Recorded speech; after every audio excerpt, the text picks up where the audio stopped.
And tonight it is my honor to extend an invitation to you and Madam Peng to visit us at the White House this September 24th, and we look forward to it. That's President Trump earlier this morning at the formal state dinner in Beijing. The president concluded his remarks with a toast to Xi Jinping and his wife and invited them to the White House on September 24th this year. Xi Jinping said that the U.S. and China should be partners, not rivals. The White House reports the first full day of the bilateral discussions focused on expanding market access for American business in China, talking Chinese purchases of soybeans, American agricultural products. Xi Jinping also expressed interest in buying more U.S. oil from the Gulf of America, as both countries agree that Iran can never obtain a nuclear weapon. However, Xi Jinping also raised Taiwan and Taiwan's independence and said that the U.S. handling of Taiwan is very important. And if it handles it incorrectly, it could mean conflict and that it will be a quote-unquote dangerous situation. Joining me now is Oklahoma Senator James Lankford. He's a member of the Senate Homeland Security and Intelligence Committees. Senator, it's good to see you this morning. Thanks very much for being here. Let's start right there on China. Obviously, you know, I've been saying it's not all rainbows and puppy dogs, okay? Yeah, we're going to have a lot of trade, and I'm sure the president will come back home with a lot of deals. But we know what's most important to Xi Jinping, that the U.S. stay out of their business of reunification and reuniting Taiwan with China. What are your thoughts around this? Was that a threat to say it will be a dangerous situation? Yeah, it's a little veiled threat, of a very cautious way of saying, hey, when we take over Taiwan, don't stop us from taking over Taiwan. It's the same issue that China's dealing with in Spratly Islands and multiple other areas with the Philippines, where they're moving in and just taking things that they want little by little by little, and saying what we want, we're going to just take, and ask the good people of Hong Kong how that works out for them. So this has been an ongoing issue for President Xi, that he wants to continue to be able to move China's boundaries and expand into areas. Yeah, so do you think the U.S. is going to make any changes with regard to its policy on Taiwan? I don't think we are, but quite frankly, the United States and Taiwan have a long-standing trade relationship and a friendship there that we have worked together for a long time. Taiwan's a major trade partner with the United States. Obviously, there are a lot of chips that come out of that area that are incredibly important to the American economy, but we've had long-standing, decades-long relationships with Taiwan. In my state of Oklahoma, just in my state, Taiwan is the 8th largest trading partner that we have just out of my state. Now, that multiply that across the entire country, we see the significance of it. Mm-hmm. And that, therein lies the danger, right? Because 90% of advanced semiconductor chips are made in Taiwan.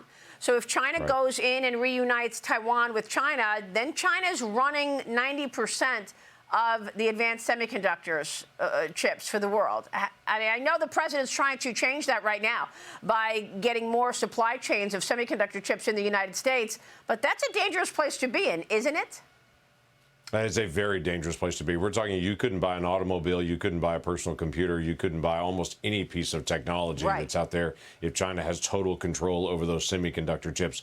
We've already seen China gain worldwide control of many of our critical minerals. The United States has failed to be able to produce our own critical minerals, fighting against all the permitting and environmental restrictions, so that we're dependent on China for our critical minerals. When we have those critical minerals here, if China has control of semiconductors like they have control of critical minerals, they literally control the modern economy globally. That is a very dangerous risk for any economy.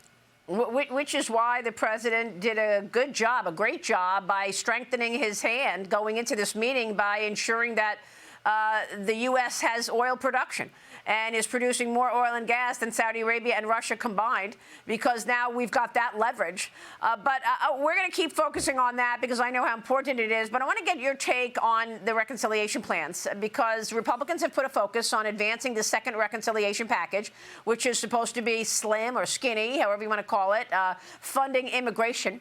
At least one lawmaker that I spoke with has expressed skepticism about a third reconciliation plan this summer. Tennessee Congressman Andy Ogle said it's not likely. Watch this. I don't think there'll be a reconciliation 3. I think ultimately we're going to run out of time. So reconciliation 2 is incredibly important to the economy, getting our economy going, getting interest rates and inflation down. So there's a lot here that's at stake, and we need the Senate to do, quite frankly, do their job. Well, yeah, but hold on, because your reconciliation 2 is just going to be skinny, right? You're just going to fund CBP and ICE and have $1 billion in there for the ballroom. So I think this is really going to be our last opportunity as we go into the summer to get major funding done. That goes through some sort of appropriations process. And this idea that there'll be a reconciliation 3, I'm skeptical. So let's focus on the opportunity at hand. Senator, do you agree with that? I mean, look, you've got Mike Johnson in the House pushing to finish a third package before the House's recess in August, which would mean you got to get that done by July 23rd. Do you agree that that's unlikely? That is hard to do, quite frankly. Met with Speaker Johnson earlier this week, and he also said he's pushing to be able to get that reconciliation package done by July. That may be possible in the House to be able to get that done, but it takes a month for us to be able to do it in the Senate, to go through all the legislative hurdles that you have to go through to be able to do it. So to get that done in the House may be possible. To get that done in the Senate is not possible by the end of July. We still have 12 appropriation bills. We have a farm bill. We have a highway bill. We're still dealing with the housing bill to try to get that finished up as well. We have the current reconciliation that we're on. We have nominations that we're working through the process on. So there's a lot on the legislative calendar. We've been in session a lot. We'll continue to be in session a lot.